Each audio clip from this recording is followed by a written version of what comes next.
صبح ہو جائے تو شام کا انتظار نہ کرے، بس آج اور ابھی پر نظر رکھے، نہ کل پر جو اچھا برا گزر چکا اور نہ آئندہ پر جو ابھی آیا ہی نہیں۔ آپ کی عمر تو بس ایک دن ہے، اسی دن کا سورج آپ کو ملا ہے، اس لیے دل میں سوچنے کی بس آج ہی تو جینا ہے، گویا آج ہی آپ پیدا ہوئے ہیں اور آج ہی مر جائیں گے۔ اس صورت میں آپ کی زندگی ماضی کے سایوں اور تفرقات اور مستقبل کی امیدوں اور توقعات کے بیچ لٹکی نہ رہے گی۔ آپ اپنی پوری توجہ، ساری صلاحیت، خلاقیت، ذہنیت صرف آج پر لگا دیں۔ آج کی آپ کی نماز خشوع و وضو والی ہو، تلاوت کرے تو تدبر کے ساتھ، جانکاری حاصل کرے تو تعامل کے ساتھ، ذکر کرے تو جی لگا کر، معاملات توازن کے ساتھ نپٹائے، اپنے دن کے اوقات تقسیم کر لے، اس کی وجہ سے منٹوں کو سال سمجھے، اس کی سیکنڈوں کو مہینوں کے مانند خیال رکھے، خیر کے بیج وہ احسان کرے، گناہوں سے توبہ کرے، خدا کو یاد کرے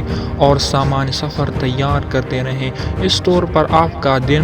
بہت اچھا گزرے گا، اس میں امن چین ہوگا۔ دوستو، آپ نے اپنے ذہن میں بس یہی خیال رکھنا ہے کہ آج ہی مجھے رہنا ہے، اس لیے اے ماضی جا، اپنے سورج کی طرف ڈوب جا، میں تجھ پر نہ روؤں گا، میں تجھے پل بھر کے لیے بھی یاد نہیں کروں گا، کیونکہ تو جا چکا ہے، ہم سے دور گیا اور ابھی کبھی واپس نہیں آئے گا۔ اور اے مستقبل، تو ابھی عالم غیب میں ہے، میں خواب و خیال کو اپنے عادی نہ بناؤں گا، جو چیز ابھی پیدا ہی نہیں ہوئی ہے اس کے پیچھے کیوں پڑوں، کیونکہ کل تو کوئی چیز ہے ہی نہیں، اس کا بھی وجود ہی نہیں۔ اے انسان، آج کا دن خوشی بختی کی لغت میں سب سے اچھا کلمہ ہے، اس کا خیال کرنے والا ہی زندگی کی کامیابیوں کو حاصل کر سکتا ہے۔ دوستو، مستقبل کو آنے دیجئے، اللہ کا حکم ہو کر رہے گا، اس کی جلدی نہ مچاؤ، مستقبل کے بارے میں اندازے نہ لگائیں، وضع اور حمل اپنے وقت پر ہی ہوگا، جلدی کیوں چاہتے ہو، پل کو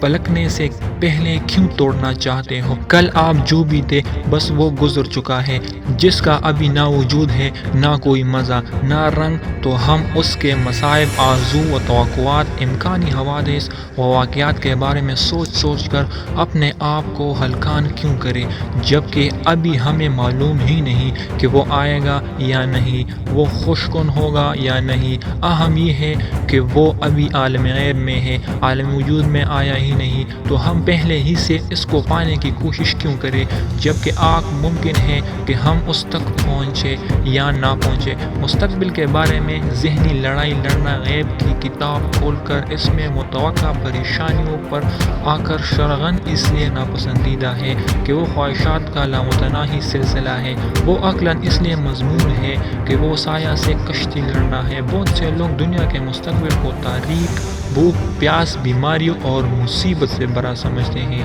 یہ سب شیطانی وسوسے ہوتے ہیں۔